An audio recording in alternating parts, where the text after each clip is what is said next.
नमस्कार, रीवा 24 के आज के अंक में आपका स्वागत है। पहले डालते हैं एक नजर आज की प्रमुख खबरों पर। दुष्कर्म के मामले में एमबीबीएस चिकित्सक को 10 साल की कैद की सजा। पचमढ़ा मंदिर के पुजारी पर असामाजिक तत्वों ने किया हमला, दांत से काट ली हाथ की उंगली।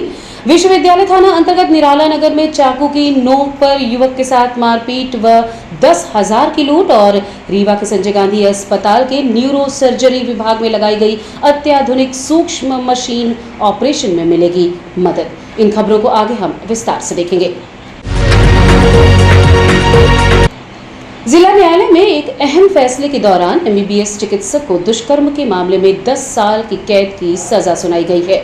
घटना के संबंध में पीड़ित के अधिवक्ता ने बताया है कि वर्ष 2021 में डॉक्टर विकास पटेल जब एमबीबीएस की पढ़ाई कर रहे थे तब उनकी मुलाकात युवती से हुई थी। आरोपी चिकित्सक विकास पटेल के द्वारा पीएससी की तैयारी कर रही युवती को शादी का झांसा देकर कई बार दुष्कर्म किया गया। इसके बाद चिकित्सक ने शादी से इनकार कर दिया, जिसकी शिकायत युवती के द्वारा महिला थाने में की गई थी और बाद में युवती ने आत्महत्या कर लिया। तकरीबन 3 साल बाद रीवा जिला न्यायालय में आरोप सिद्ध होने के बाद चिकित्सक का विकास पटेल और 10 साल कैद की सजा सुनाई गई। पीड़ित ने अधिवक्ता बताया कि आत्महत्या मामले में भी चिकित्सक एवं उसके माता पिता आरोपी हैं, जो मामला अभी भी विचाराधीन है। इनकार किया तो फिर उसके बाद पीड़िता द्वारा महिला थाना रीवा में डॉक्टर विकास पटेल के खिलाफ प्रथम सूचना दर्ज कराई गई थी, जिसमें महिला थाना की पुलिस द्वारा विकास पटेल के खिलाफ 376, 294, 323 एवं विभिन्न आईपीसी की धाराओं के तहत उनके खिलाफ मुकदमा कायम कर गिरफ्तारी की थी, जिसमें वो सेंट्रल जेल गए थे और माननीय उच्च न्यायालय से लगभग 1 सप्ताह से ऊपर रहने के बाद उनकी रिहाई हुई थी। रिहाई के बाद जो है आने के बाद उनने जो है तो पीड़िता के घर रतहरा जाकर के स्थित रतहरा पीड़िता अपने मामा मामी के साथ में रहती थी, क्योंकि पीड़िता के माता पिता बचपन में ही खत्म हो गए थे, इसलिए उसकी पूरी परवरिश उनके नाना नानी मामा मामी करते थे। रतहरा में जलधारा बोरवेल के पीछे रहते थे। वहां जाकर के उन लोगों ने उसे डराया धमकाया और इस 376 के केस में समझौता करने के लिए दबाव बनाए, जिसके परिणाम स्वरूप वो जहर खा करके और उसने अपनी आत्महत्या कर ली थी। और उसने अस्पताल में मृत्युकालिक कथन भी दिया था, जिसमें पुनः विकास पटेल और उनके पिता इंजीत पटेल, मां माया पटेल के खिलाफ भी सिटी कोतवाली थाना में धारा 306, 506 भी का प्रकरण पंजीबद्ध हुआ था, जिसमें उनके पिता और विकास पटेल की गिरफ्तारी हुई थी। उसी में आज फैसला आया है। लड़की थी इसकी और इनकी चिकित्सक की मुलाकात कहाँ हुई थी, ये शुरुआत कहाँ से हुई? जहां तक मुझे जानकारी है, इनकी चिकित्सक और पीड़िता की मुलाकात पढ़ाई के दौरान भोपाल में हुई थी। इसके बाद दोनों रिलेशन में आए। इनके बाद धीरे धीरे डॉक्टर ने उसका पीड़िता का फोन नंबर लिया था और उससे फिर बात करना धीरे धीरे शुरू किया और शुरू करने के बाद फिर उसका शारीरिक शोषण करना शुरू कर दिया था। शादी को कहे? शादी का झांसा दे करके कि मैं अभी एमबीबीएस की पढ़ाई कर रहा हूँ, जैसे ही मेरी पढ़ाई पूरी हो जाएगी उससे मैं आपसे शादी कर लूंगा। चिकित्सक रीवा में कहीं पता गिरफ्तारी से पूर्व मुझे जानकारी थी कि रीवा में कहीं जिला चिकित्सालय वगैरह में पदस्थ थे। और उनकी मां पूर्व में जिला पंचायत सदस्य रही हैं। ये देवतला विधानसभा क्षेत्र का वार्ड क्रमांक 28। क्या नाम था? माया सिंह पटेल, 27। उनके पिता भी? उनके पिता शासकीय सेवक में थे, वो कृषि विभाग में थे। उनको भी आरोपी बनाया? वो भी आरोपी हैं 306 वाले केस में, जो बाद में पीड़िता की मृत्यु के बाद जो एफआईआर हुई है उसमें वो आरोपी हैं। आज माननीय न्यायालय ने क्या सजा सुनाई है? आज माननीय न्यायालय ने धारा 376 के केस में विकास पटेल को दोषी सिद्ध पाते हुए और 10 वर्ष की सश्रम कारावास और 1 लाख रुपए का जुर्माना माननीय न्यायालय ने सुनाया है। और माता पिता को? माता पिता चूंकि इस मामले में आरोपी नहीं थे, और माता पिता जो मामले में आरोपी हो, मामला भी माननीय न्यायालय में विचाराधीन है। क्या नाम है सर? मैं राजेंद्र सिंह पटेल नाम लिखता हूँ। मैं पीड़िता की ओर से प्रकरण में फरियादी की उसकी ओर से मैं पैरवी किया था अभियोजन की ओर से। करहिया मंडी में इन दिनों किसानों से जबरन 200 रुपए की वसूली की जा रही है, जिसकी शिकायत जिला कलेक्टर से की गई है। रीवा की करहिया कृषि उपज मंडी में संचालित सब्जी मंडी में जो भी किसान सब्जी या फल की फसल लेकर आता है उससे व्यापारियों द्वारा 200 रुपए जबरदस्ती वसूले जाते हैं। मजे की बात तो ये है कि मंडी टैक्स के नाम पर हो रही इस अवैध वसूली की जानकारी जिम्मेदारों को नहीं है, जबकि वसूली करने वाले व्यापारियों का कहना है कि मंडी द्वारा उसे उगाही के लिए अधिकृत किया गया है। जो किसान पैसे नहीं देते उनके साथ बदसलूकी भी की जाती है। 200 रुपए किस बात के लिए जाते हैं ये किसानों को नहीं बताया जाता और न ही उनको रसीद दी जाती है। इस पूरे मामले की जानकारी जब रीवा कलेक्टर प्रतिभा पाल को हुई तो उन्होंने एसडीएम को जांच के निर्देश दिए हैं। जांच के दौरान आरोप सही पाए जाने पर जिम्मेदारों पर कार्यवाही की जाएगी। मंडी से ये जरूर एक गंभीर विषय हम लोग के संज्ञान में आया है। ये दोपहर में इस तरीके की एक शिकायत भी प्राप्त हुई थी। मंडी टैक्स जो है वो व्यापारियों से लिए जाने के संबंध में प्रावधान है। किसानों से किसी भी प्रकार की यदि वसूली इस प्रकार से अनधिकृत तरीके से कोई भी व्यक्ति कर रहा है तो ये पूरी तरीके से अवैध है। इसके संबंध में चूँकि मंडी के प्रशासक इस समय एसडीएम हुजूर है तो उनको आज ये जांच भी सौंपी गई है कि वो जाकर के वहाँ जांच भी करेंगी कि यदि कहीं भी ऐसा पाया जाता है कि किसी भी किसान से अनधिकृत रूप से कोई भी वसूली की गई है तो ऐसी दशा में जिसने वसूली की है उन लोगों के खिलाफ हम लोग एफआईआर की कार्रवाई करेंगे और आगे से कभी भी किसानों को मंडी में किसी प्रकार की इस तरीके की वसूली या व्यवस्था का सामना ना करना पड़े, इसके संबंध में निर्देश दिए गए हैं। वही आते हैं। उनका तो कहना है कि हमारा कोई रोल नहीं है। वही भैया लेके जाते हैं। क्या नाम? 200 रुपए 200 रुपए बोलते हैं प्रति किसान से। प्रति किसान से नहीं, प्रति ट्रैक्टर से। हाँ। प्रति गाड़ी से। हाँ। ऐसा 200 रुपए। हाँ, एक गाड़ी से 200 बिना रसीद नहीं दी जाती। रसीद दी जाती है। ये काहे? ये 60,000 रुपए खरबूजे की रसीद है। एंट्री वसूली की रसीद दी जाती, बोलती है एक गाड़ी अगर सौदा आया है तो आप पे 200 रुपए की रसीद बनेगा। नंबर है मंडी वाले का? हाँ। 2 नंबर दो। विश्वविद्यालय थाना अंतर्गत चाकू की नोक पर युवक के साथ 10,000 लूटने और मारपीट करने का मामला प्रकाश में आया है। विश्वविद्यालय थाना क्षेत्र अंतर्गत निराला नगर के समीप आरोपी ने युवक की मारपीट करते हुए चाकू की नोक पर युवक से 10,000 रुपए छीन लिए। आपको बता दें कि घटना के बाद थाना विश्वविद्यालय पहुंचे फरियादी ने बताया कि पहले तो आरोपी ने गाली गलौज किया, इसके बाद जब पैसे छीनने लगे तो इसका विरोध किया गया, जिससे आक्रोशित होकर आरोपी ने धारदार हथियार से हमला कर दिया और पैसे लेकर रफू चक्कर हो गया। घटना की शिकायत थाना विश्वविद्यालय में दर्ज करा दी गई है, जिस पर प्रभारी ने घटना की जांच कर कार्यवाही करने का आश्वासन दिया है। विकास द्विवेदी निवासी सगरा के द्वारा आज अभी आवेदन दिया गया थाने पर कि इनके द्वारा तरुणेन तिवारी जो अनंतपुर के रहने वाला है उसने करीब 10 बजे निराला नगर के पास मारपीट की है। ये आवेदन हमने लिया हुआ है और इसको मेडिकल करा रहे हैं। इस पर हम जांच करके कार्रवाई करेंगे। जो पचमढ़ा धाम मंदिर के पुजारी के ऊपर जानलेवा हमला करने का गंभीर मामला प्रकाश में आया है। बताया जा रहा है चिग्गी खान नाम के आपराधिक किस्म के युवक ने उन पर ये हमला किया है। मंदिर के प्रधान पुजारी ने बताया है कि युवक गाली गलौज करते हुए मंदिर के अंदर आया। जब उसे गाली देने से रोका गया तो वो मारपीट पर उतारू हो गया, साथ ही पकड़ने पर हाथ की उंगली दांतों से काट ली। घटना की शिकायत मंदिर के पुजारी ने सिटी कोतवाली पुलिस से की, जिसके बाद पुलिस ने आरोपी को पकड़ा और मुचलके पर छोड़ दिया। बताया गया है कि पुलिस कस्टडी से बाहर आने के बाद आरोपी अपने साथियों के साथ दोबारा मंदिर में आया और पुजारी को जान से मारने की धमकी देते हुए बम गिराने की धमकी दी। मंदिर के प्रधान पुजारी भारत प्रसाद गौतम ने बताया कि शनिवार दोपहर को गाली गलौज करते हुए चिग्गी खान निवासी घोघर पहुंचा। मंदिर के अंदर प्रवेश करने से जब उसे रोका गया तो उसके द्वारा विजय कुमार गौतम से मारपीट का प्रयास किया गया, साथ ही उसकी उंगली दांत से काट ली। घटना के बाद उनके द्वारा मामले की शिकायत सिटी कोतवाली थाना में दर्ज कराई गई है। पुजारी ने असामाजिक तत्वों पर कार्यवाही व मंदिर परिसर के आसपास कड़ी सुरक्षा व्यवस्था कराने पुलिस प्रशासन से मांग की है। आपको बता दें कि घोघर मोहल्ले के पास स्थित पचमढ़ा मंदिर में पूर्व में भी असामाजिक तत्वों द्वारा आपराधिक घटनाओं को अंजाम दिया गया है। डायल 100 की FRB का मूवमेंट भी यहाँ रहता है, इसके बावजूद इन पर लगाम नहीं लग रहा।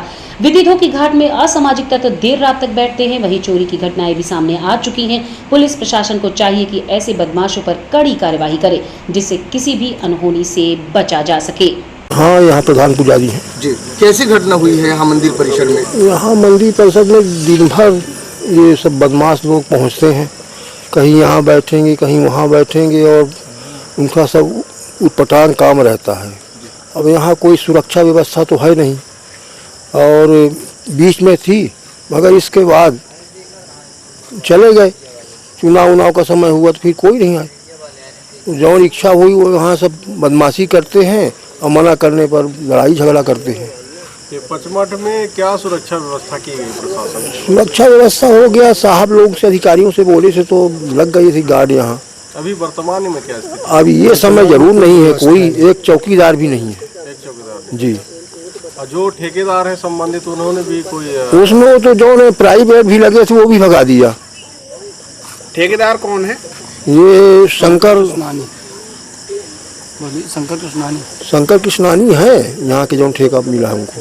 तो वर्तमान में क्या क्या और अन्य समस्याएं आ रही हैं यहाँ पे पूजा पाठ करने में? भाई पूजा पाठ करने ही बाधाएं हैं। देखिए भाई भगवान का पूजा पाठ कर रहे हैं, यहाँ सब लोफर लफंगा सब आ जाते हैं। अब हम पूजा पाठ करें कि उससे लड़ाई झगड़ा करें? तो क्या कहना चाहेंगे पुलिस प्रशासन? हम कहना चाहेंगे कि सुरक्षा व्यवस्था कलेक्टर जिलाधीश महोदय से कि यहाँ की व्यवस्था कायदे के हो, जो भगवान की पूजा अर्चना में कोई बाधा न हो। तो बात ऐसी है कि आम तोड़ के यहाँ पे बैठा था, तो हमने बोला भैया कि क्या कर रहे हो, गाली गलौज आपस में जैसे देखा चालू कर दिया गाली। भैया यहाँ बहन बेटियाँ सब रहती हैं और ये कोई धर्मशाला तो है नहीं, देवभूमि पचमढ़ा है, यहाँ सब धार्मिक स्थल है, पूजा पाठ इत्यादि करने आते। भैया बाहर जाओ, आप अभद्रता भरे वचन यहाँ पे मत सुनाओ। तो मुझको ही गाली देने लगा, तेरी माँ बहन ऐसा ऐसा। सहन किससे होती है? तुमने मना किया, जैसे मना किया तो हम बोले जाओ भैया, तो सीधे हमसे लपट पड़ा और हाथापाई करने लगा। इतने में मैंने उसको धक्का दिया, गिर गया। उसके बाद उठा तो पहले मेरे पैर में यहाँ पे काटा और पैर में काटने के बावजूद फिर हाथ में काटा। फिर इतने में और लोग आ गए, छुड़ाने लगे। इतने में पिताजी आ गए तो पिताजी को भी काटने के लिए दौड़ा। मैंने पकड़ा, फिर दूसरे हाथ में काटा और ऐसा काटा कि यहाँ से यहाँ तक पूरा एकदम गड्ढा है। तो आरोपी का नाम आपको पता है क्या? कौन है आरोपी, कहाँ रहता है? हाँ, चिग्गी खान। खान है। और कौन कौन से साथ? वही बस था, अकेले था वो। अकेले था। तो जैसे अभी पंडित जी बताए कि यहाँ एक दिन ऐसी घटनाएं हो रही, तो उसमें क्या कहना है आपका? ऐसी घटनाएं होती? सुबह भी यही पास से गुजरा, लाठी डंडा सब लिया था, मारने के गार में था। बोलता चक्कू मारेंगे, जितने आश्रम वासी सबको चक्कू मारेंगे, एक एक कर को काटेंगे, साले को छोड़ेंगे, सबको मार के घाट उतार देंगे। ऐसी ऐसी बातें पुलिस कहता। प्रशासन से हाँ, हमने दिया, आवेदन भी दिया, FIR दर्ज भी हुई। FIR दर्ज हुई है जी। तो अभी क्या कहना है पुलिस प्रशासन का? पुलिस प्रशासन का ये कहना है कि आप निश्चिंत रहिए। अब ये बताइए कि मैंने पुलिस प्रशासन से पचमढ़ा धाम मंदिर के पुजारी के ऊपर हुए हमले को लेकर आज बजरंग सेना और सियाराम दरबार के कार्यकर्ताओं ने SP को ज्ञापन सौंपा और जल्द न्याय दिलाने की मांग की। विगत दिनों में तीर्थ क्षेत्र पचमढ़ा रीवा में हनुमान मंदिर के मुख्य पुजारी भारत गौतम जी और उनके पुत्र के साथ घोघर निवासी चिग्गी खान द्वारा मारपीट, गाली गलौज, जान से मार देने की धमकी दी गई थी। आज इसके लिए सनातनी राम प्रेमी SP महोदय से मिलकर दोषियों के ऊपर कड़ी से कड़ी कार्यवाही हो तथा विगत दिनों लक्ष्मण बाग स्थित शिवलिंग को खंडित करने वाले लोगों के ऊपर भी जल्द कार्यवाही हो, इस संबंध में ज्ञापन सौंपा गया। SP ने आश्वासन दिया है कि जल्द से जल्द दोषी के ऊपर कार्यवाही की जाएगी। NGT के निर्देश पर प्रदेश स्तरीय टीम आज रीवा पहुंची और स्टोन क्रशर्स का निरीक्षण कर दिशा निर्देश दिए। NGT के निर्देश पर प्रदेश स्तरीय गठित टीम आज रीवा पहुंची। आपको बता दें कि 13 स्टोन क्रशर के विरुद्ध याचिका अतुल जैन, BK माला के द्वारा दायर की गई थी। टीम ने आज मौके पर 13 स्टोन क्रशर का निरीक्षण कर संबंधितों को निर्देश दिया गया तथा मौके पर पर्यावरण, राजस्व एवं खनिज लीज अभिलेखों का निरीक्षण जांच करके अपना प्रतिवेदन माननीय न्यायालय NGT मध्य प्रदेश भोपाल को सौंपेगी। आज कमेटी में सिया कमेटी के सदस्य, सेंट्रल पोल्यूशन के सदस्य, बोर्ड के सदस्य, स्टेट पोल्यूशन के सदस्य, खनिज के सदस्य, कलेक्टर रीवा के सदस्य, तहसीलदार हुजूर, खनिज विभाग के क्षेत्रीय अधिकारी, प्रदूषण विभाग के क्षेत्रीय अधिकारी, खनिज विभाग के जिला अधिकारी, याचिकाकर्ता BK माला, एडवोकेट, पुलिस प्रशासन, थाना प्रभारी सहित संबंधित विभागों के वैज्ञानिक अधिकारी उपस्थित रहे। होलगढ़ क्षेत्रों में अवैध तरीके से संचालित क्रशरों की जांच करने कमेटी आई थी, जो मध्य प्रदेश स्टेट पोल्यूशन के सदस्य थे, सेंट्रल पोल्यूशन के सदस्य के रूप में एक सदस्य आए हुए थे, एक सिया कमेटी के सदस्य के रूप में मध्य प्रदेश भोपाल से आए हुए थे, साथ में कलेक्टर रीवा के प्रतिनिधि के रूप में तहसीलदार रीवा थे, क्षेत्रीय खनिज अधिकारी रीवा थे, क्षेत्रीय पोल्यूशन अधिकारी रीवा थे, खनिज अधिकारी रीवा थे, साथ में अन्य स्टाफ प्रदूषण का, खनिज का, याचिकाकर्ता के रूप में अतुल जैन, BK माला के रूप में हम उपस्थित थे। तो आज 13 क्रशरों की निरीक्षण और जांच हुई है, जिसमें कई विषयों को देखा गया है और ये जांच प्रतिवेदन न्यायालय में प्रस्तुत किया जाएगा। साथ में संबंधित कृषि संचालक भी उपस्थित थे और दबाव लगातार बनाया जा रहा था ताकि जांच प्रभावित हो सके। ऐसी परिस्थिति याचिकाकर्ता को याचिका वापस करने की भी दबाव बनाए जा रहे थे, तो ऐसा माहौल, ऐसा वातावरण निर्मित किया जा रहा था। परंतु लगातार जनहित में पर्यावरण प्रदूषण, वाटर पोल्यूशन, एयर पोल्यूशन और लगातार दमा के रोगियों की रोकथाम के लिए याचिका लगाई गई थी और कल सप्ताह में जांच होनी है। जांच में जो लोग दबाव बनाने की कोशिश करे वो कौन लोग हैं, कैसे? निश्चित तौर से जो कृषि संचालित कर रहे हैं वही लोग हैं और माहौल बना रहे थे, कई वीडियो में प्रदर्शित भी हो रहे हैं। पर फिलहाल ये माननीय न्यायालय को अवगत कराया जाएगा कि जो परिस्थितियां निर्मित हुई हैं, जो व्यवस्थाएं हो रही हैं, तो माननीय न्यायालय को अवगत कराया जाएगा। अगली पेशी में इस बात को रखा जाएगा कि साहब ऐसी भी परिस्थितियां हैं, क्षेत्र में व्यापक प्रदूषण है और खनिज माफिया बड़ी टीम बना के ऐसा काम कर रहे हैं। रीवा के विहान हॉस्पिटल में पथरी का इलाज कराने गई महिला की हालत गंभीर हो गई, जिस पर परिजनों ने लापरवाही का आरोप लगाया है। रीवा का विहान हॉस्पिटल आए दिन चर्चाओं में रहता है। ज्यादातर मामले लापरवाही के सामने आते हैं। ऐसा ही एक मामला फिर से प्रकाश में आया है, जहां माधुरी पटेल नाम की एक महिला अपना इलाज कराने हॉस्पिटल गई हुई थी। परिजनों ने बताया कि जब वो इलाज कराने आई तो खुद चलकर पर्ची कटाकर एडमिट हुई थी, लेकिन फिर पथरी का इलाज करते करते डॉक्टर ने उसे इस हालत में पहुंचा दिया कि अब लगता है कि वो बचेगी ही नहीं। दरअसल पथरी का इलाज के बाद डॉक्टरों ने उसे आईसीयू में वेंटिलेटर पर डाल दिया है और कहना है कि हार्ट की प्रॉब्लम है, वहीं ब्रेन भी काम नहीं कर रहा है, जो समझ से परे है, जिस पर परिजनों को आशंका है कि लापरवाही के कारण ऐसा हुआ है। संभव है इलाज के दौरान बिल ज्यादा बनाने के लिए दबाव बनाया जा रहा हो। इस संबंध में मनीष पटेल ने जानकारी देते हुए बताया। क्या घटना हुई है, क्या नाम है उनका जो उसको भर्ती कराया थे? माधुरी पटेल नाम है उनका। क्या कैसे पूरी घटना हुई है बताइए। इनको पथरी का ऑपरेशन कराने के लिए यहाँ भर्ती किया गया। पथरी का ऑपरेशन हुआ, उसके बाद उनको अभी तक होश नहीं है। आज 5 से 6 दिन हो गए। पहले किस कंडीशन में लाए थे जब भर्ती कराए थे? तो पहले कंडीशन में एकदम सेम कंडीशन में आई थी, अपने से खुद के चल के आई, रसीद कटाई, अपने से भर्ती हुई। तो उसके बाद क्या बोले डॉक्टर? उसके बाद ऑपरेशन हुआ। ऑपरेशन के बाद मतलब कुछ टाइम बाद बोले कि जो अपने आप ही वो बोले कि होश आया था, लेकिन हम लोग नहीं देखा। उसके बाद उनके कुछ टाइम 8:30 बजे करीबन 15 डॉक्टर उनके अलग से आए बाहर से। उसके बाद मरीज को वहाँ ले जाके आईसीयू में रख दिया गया। उस दिन से कोई कुछ हुआ नहीं अभी तक। वेंटिलेटर में रखा है। क्या पहले क्या बताया, हार्ट अटैक क्या कौन? हाँ, पहले बोले हार्ट अटैक मार दिया। उसके बाद बोले ब्रेन काम नहीं कर रहा है।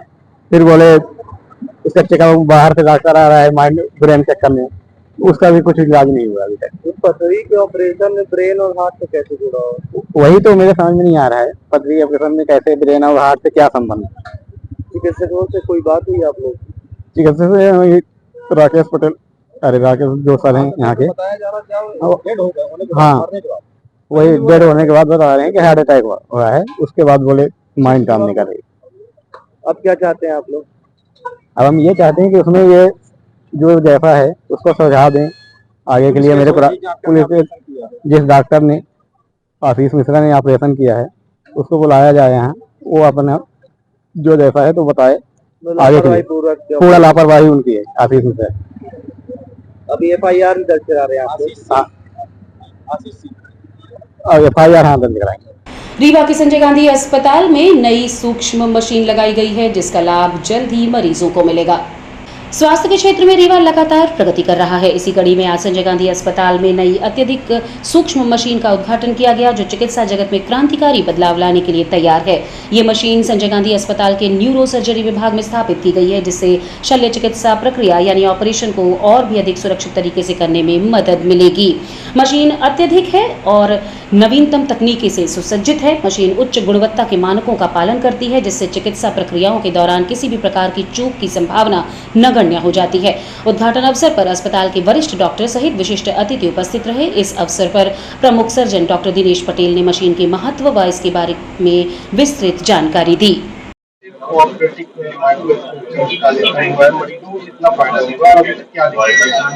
देखिए, न्यूरो सर्जरी डिपार्टमेंट में ये माइक्रोस्कोप है ऑपरेटेड। इससे फाइन देखने में जो दिखता है, जो ऑपरेशन जब अपन करते हैं तो इसमें माइक्रोस्कोप में देखकर अपन सर्जरी जब करते हैं तो वेस्कुलर सर्जरीज है, फाइन जो डिसेक्शन है अपना बहुत बारीकी से हो पाता है, जिससे अपन जितना अबनॉर्मल टिश्यू है उसको अपन निकाल पाते हैं और जो बाकी का जो चीजें हैं बचाने में सहायता मिलती है। इससे हमारे क्षेत्र में के लोगों को बहुत फायदा होगा और मेरे ख्याल से ये हमारे यहाँ की पहली मशीन है और इसके लिए सभी को बधाई। शासन ने ये करीब 1 करोड़ 60 लाख का इसमें 60 लाख का इन्वेस्ट करके ये दी है, तो निश्चित रूप से फायदा होगा और इसमें हमारे न्यूरो सर्जन्स को सर्जरी करने में मदद मिलेगी और आम जनता को इससे बहुत फायदा होगा। और रुकेंगे एक छोटे से विराम के लिए। आप बने रहिए रीवा 24 न्यूज के साथ। हड्डी जोड़ एवं रीढ़ रोग तथा स्त्री रोग एवं प्रसूति रोग का इलाज एक ही छत के नीचे।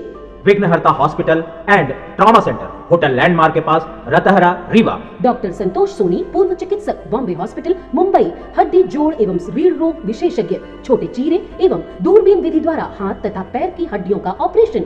गठियाबात, जटिल एवं बिगड़े हुए फ्रैक्चर का बेहतर इलाज करते हैं डॉक्टर संतोष सोनी। विघ्नहर्ता हॉस्पिटल ट्रॉमा सेंटर में ही स्त्री एवं प्रसूत रोग विशेषज्ञ डॉक्टर शैलजा सोनी भी उपलब्ध हैं, जिनकी देखरेख में नॉर्मल डिलीवरी, सिजेरियन ऑपरेशन एवं बच्चेदानी से संबंधित ऑपरेशन की बेहतर सुविधा। संतानहीन दंपत्ति तत्काल संपर्क करें। विघ्नहर्ता hospital and trauma centre, hotel landmark के पास, रतहरा, रीवा। सुविधाजनक एवं सफल इलाज हेतु आज ही संपर्क करें। विघ्नहर्ता hospital and trauma centre, hotel landmark के पास, रतहरा, रीवा। मोबाइल नंबर 7828781983 अथवा 8462956774 पर। शासकीय कन्या स्नातकोत्तर महाविद्यालय रीवा में गुणवत्ता प्रकोष्ठ के अंतर्गत 5 दिवसीय आयोजन में प्रथम दिन कार्यशाला का वनस्पति शास्त्र विज्ञान विभाग में आयोजन किया गया। इसका विषय था लैब इक्विपमेंट।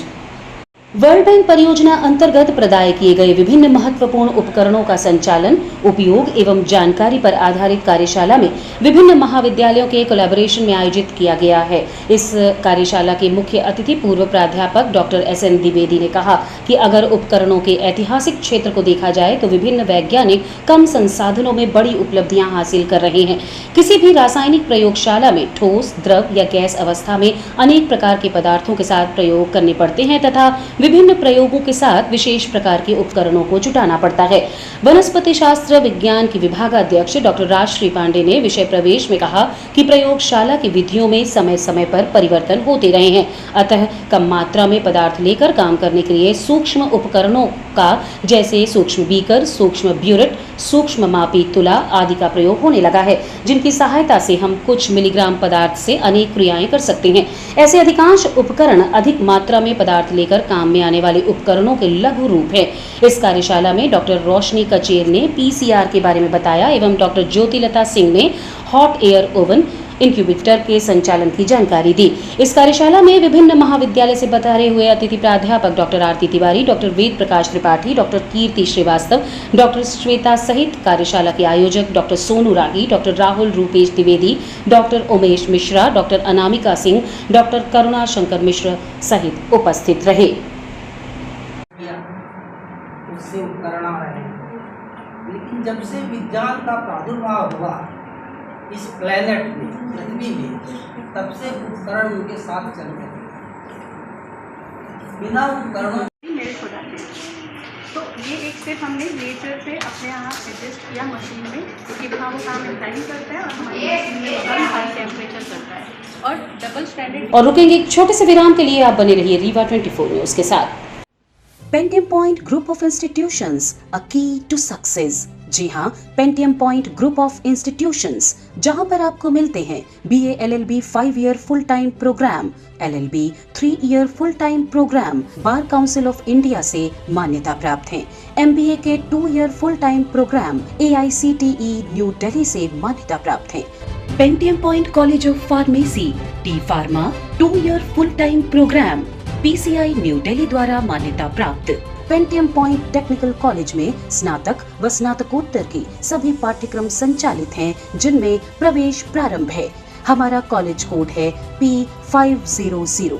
याद रखिए, सामान्य वर्ग BPL कार्ड धारकों को शिक्षण शुल्क में छूट व SC ST OBC छात्रों को मध्य प्रदेश शासन की नियमानुसार छात्रवृत्ति।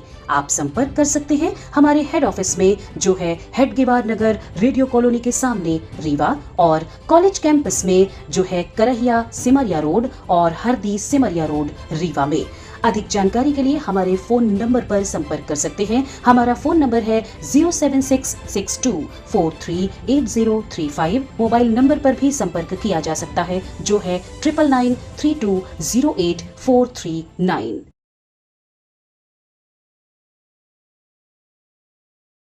वहीं फिरौती के एक अन्य मामले में आजीवन कारावास की सजा सुनाई गई है, जिसको लेकर एडवोकेट अंजू पांडे ने विस्तार से बताया।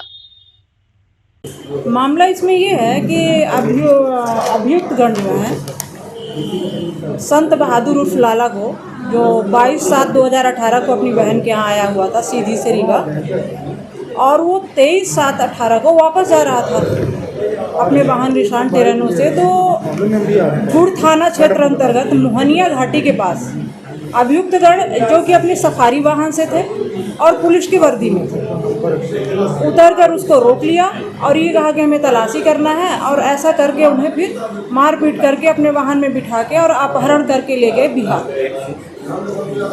वहाँ जब ले गए और उसके बाद उससे नंबर लेके, संत बहादुर से उसके परिवार वालों का नंबर लेके उनको फ़ोन करना शुरू किया कि हमें 40 लाख रुपए चाहिए, 40 लाख रुपए दो नहीं तो तुम्हारा बेटा मार दिया जाएगा। और उसके बाद फिर क्या होता है कि जब उनके घर वालों को पता चलता है कि हमारा बेटा नहीं आया है, तो वो 24 तारीख को गुमशुदगी की रिपोर्ट दर्ज कराते हैं। जब गुमशुदगी की रिपोर्ट दर्ज होती है थाना विश्वविद्यालय रीवा में, तो सीसीटीवी फुटेज के माध्यम से पुलिस यह पता करती है कि संत बहादुर की जो गाड़ी थी निशान टेरानो, ये जोगिनहाई टोल प्लाजा हनुमाना से होते हुए मिर्जापुर यूपी तरफ गई है और लावारिस हालत में मिली। और फिर उसके बाद जब कॉल आने लगता है तो अपहृत के पिता दिलराज सिंह, जीजा अनिल सिंह, रजनीश सिंह, कैलाश सिंह, ये सब लोग के नंबर में बदल बदल के बार बार फ़ोन आता है और यही कहते हैं 40 लाख रुपए हमें चाहिए, और इस तरीके से उन्हें कई बार परेशान किया जाता है।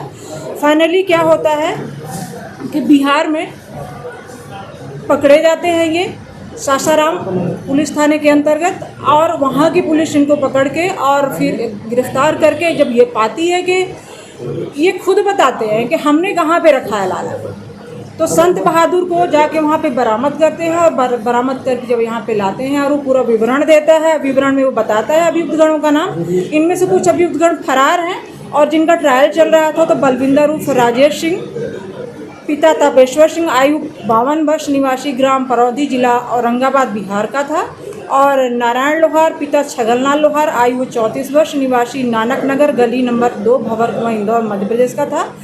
संजू उर्फ धनेन्द्र प्रताप सिंह, पिता कमलेश्वर सिंह, आयु 50 वर्ष, स्थायी निवासी गंगेव मठा, मनगवा, जिला रीवा, मध्य प्रदेश का निवासी, और अजीत सिंह, आयु 38 वर्ष, निवासी पार्वती, काशी चक्र, नवादा, बिहार का था।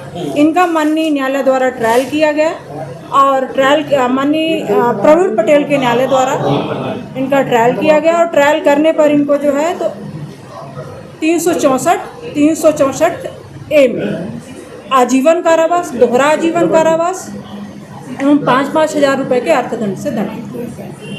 और प्रकरण में पैरवी मेरे द्वारा श्रीमान जिला अभियोजन अधिकारी एवं पांडे सर के मार्गदर्शन में किया गया और अभियुक्त गणों को सजा करवाई गई।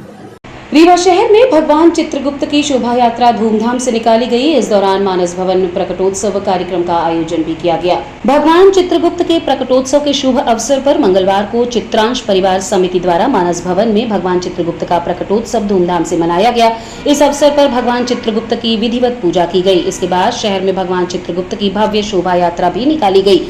शोभा यात्रा में कायस्थ समाज के लोगों ने बढ़ चढ़कर अपनी भागीदारी निभाई।